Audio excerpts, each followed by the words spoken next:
Students السلام علیکم. 6 class. آپ نے آج ہمارا ٹاپک ہے اذان کے فضائل بیان کریں. یہ آپ کا کوشچن نمبر 5 بنتا ہے. اذان کے فضائل بیان کریں. آپ نے یہ 10 فضائل ہیں. آپ نے اس میں سے کوئی سے 5 اپنی نیچ کاپیز پہ لکھنے ہیں اور یاد کرنے ہیں. اذان کے فضائل. اذان کی آواز انسان کے دل میں اللہ تعالیٰ کی بڑائی کا خیال پیدا کرتی ہے. اذان سنتے ہی انسان دنیاوی کاموں کو چھوڑ دیتا ہے. گویا دنیا کے بجائے دین سے رغبت پیدا ہوتی ہے. جہاں تک اذان کی آواز پہنچتی ہے شیطان وہاں سے بھاگ جاتا ہے. اذان دینے والے مقام پر اللہ تعالیٰ کی رحمت نازل ہوتی ہے. اذان انسان میں وقت کی پابندی کا خیال پیدا کرتی ہے. اذان مسلمانوں میں اتحاد و اتفاق کی دعوت ہے.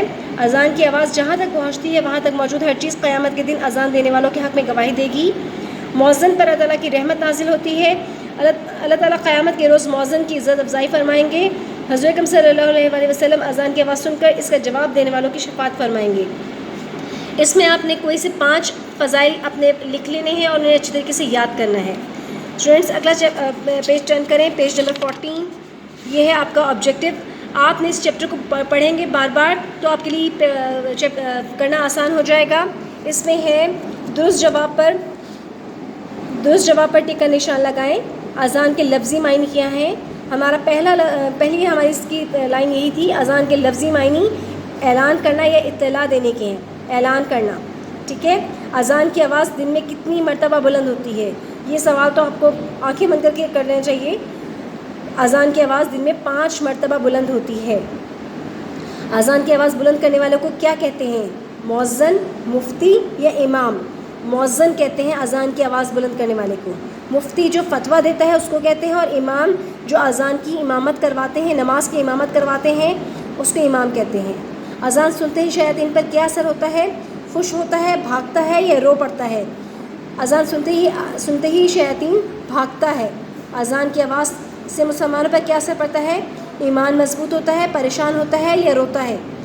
اذان کی آواز سنتے ہی مسلمان کا ایمان مضبوط ہوتا ہے. درست جواب کے سامنے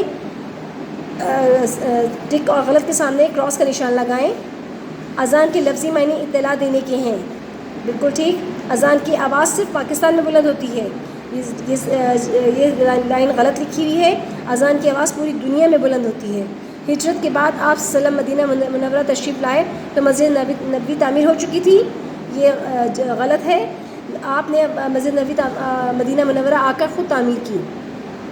حضرت اکرم صلی اللہ علیہ وسلم نے حضرت عثمان رضی اللہ عنہ کو اذان کے الفاظ سکھائے.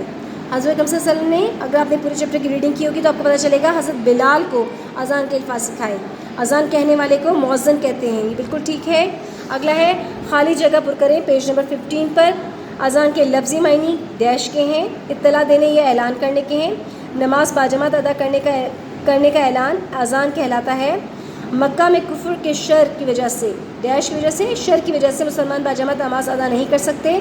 حضرت اکرم صلی اللہ علیہ وسلم نے ڈیش کو اذان کے الفاظ سکھائے. حضرت بلال کو اذان کے الفاظ سکھائے.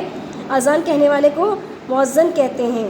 اذان کہنے والے بندوں کو نماز کے لیے پکارتا ہے. اذان کہنے والا بندوں کو نماز کے لیے پکارتا ہے. مؤذن کا اسلامی معاشرے میں بلند مقام ہے. اذان کے وقت شیطان پر خوف طاری ہو جاتا ہے. اذان مسلمانوں میں اتحاد و اتفاق کی دعوت ہے. آپ نے آبجیکٹو بک پر ہی حل کرنا ہے اور آپ نے کوشچن آنسر اچھی طریقے سے یاد کرنے اور اپنی نیچ کاپیز پہ لکھنے ہیں. اللہ حافظ.